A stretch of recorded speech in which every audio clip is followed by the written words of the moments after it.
U.S. Secretary of State Rex Tillerson's visit to New Zealand next week a big deal.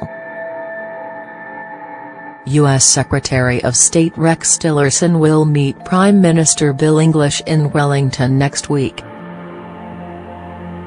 United States Secretary of State Rex Tillerson arrives in Wellington next week, in what's being called a major show of American interest in the Asia-Pacific region and big deal for New Zealand. Tillerson will meet Prime Minister Bill English and Foreign Affairs Minister Gerry Brownlee in Wellington on Tuesday. Brownlee said meetings would be held to discuss some of the world's most pressing issues and to further promote our economic ties.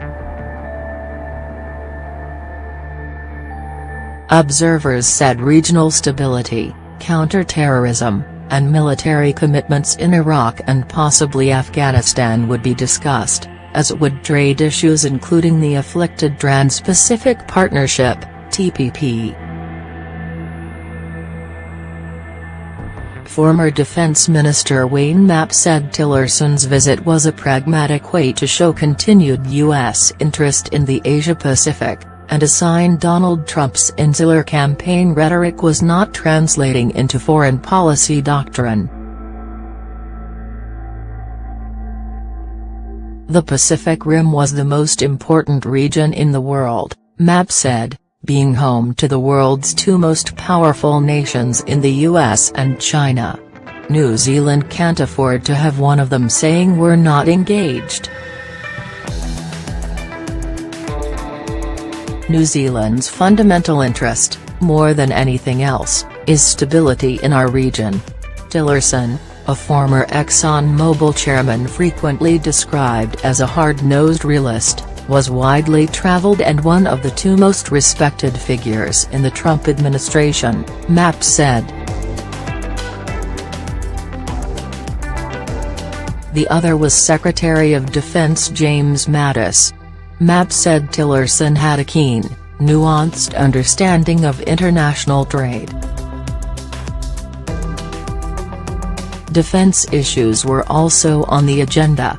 The cabinet agreed last year to extend contributions to the joint New Zealand-Australia mission to train Iraqi security forces until November 2018.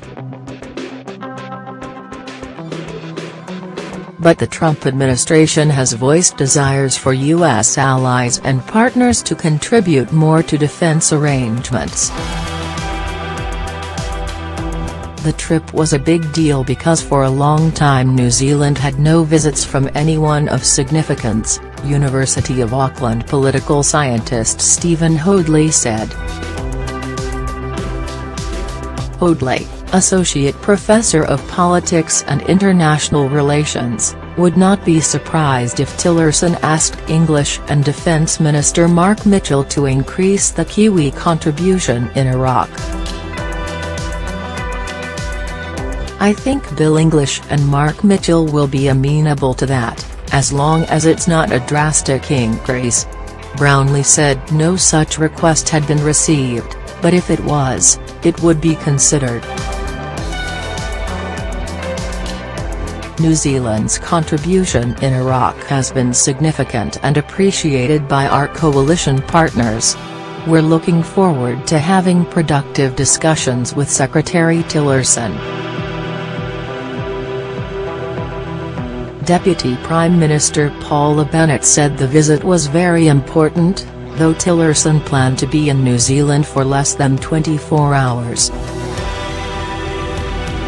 It's an opportunity to talk about some of those things we've got in common and have a look at some of those bigger issues happening around the globe, she said.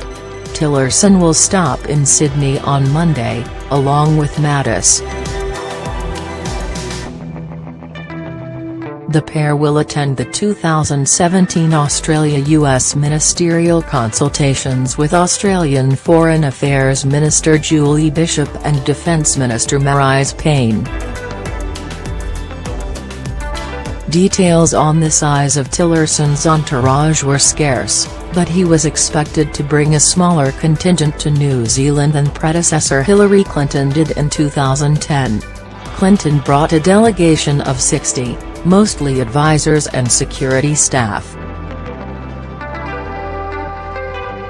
She caught officials on the hop by bringing forward a wreath-laying ceremony herself, requiring MAB to be called in ahead of time.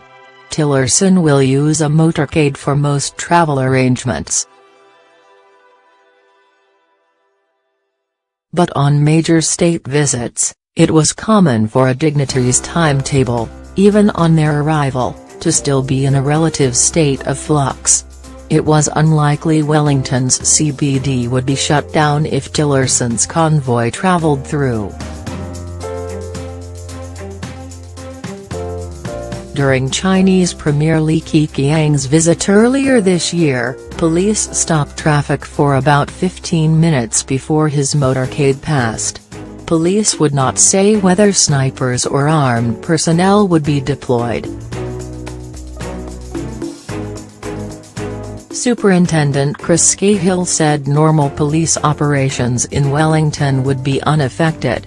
Wellington District Police would lead operations, with oversight from Police National Headquarters.